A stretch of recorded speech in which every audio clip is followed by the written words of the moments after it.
Guys, pinakuluan ko guys yung vinegar. Nilagay ko na guys yung garlic, luya, at saka sibuyas. Tapos meron akong buong black pepper. Tapos nilagyan ko siya ng cinnamon powder para sa kulay niya. Ayan guys. Tapos yung sugar, nilagay ko na rin siya guys.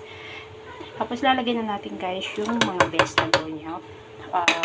Don't overcook guys, para hindi siya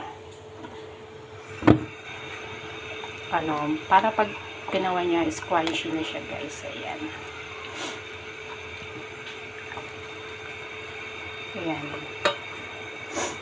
pakuluan lang natin guys ng konti. Yeah, it's later I think. Ayan guys, ayan yung steam niya guys is ang tapang. Ayan.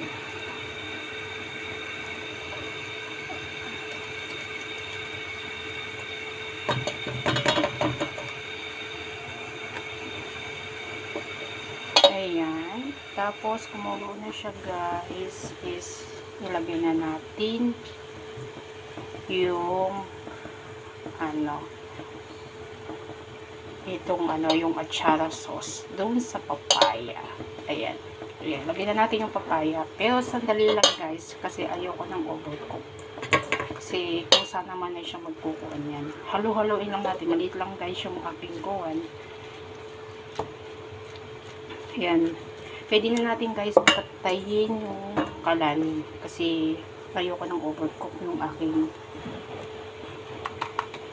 Ayan guys, pwede na natin ilagay itong raisin. Haluin lang natin guys. Ayan, mamaya yung finish line. Ipakita ko sa inyo. Ayan. Off na natin yung fire. Ayan guys, yung atsara ko.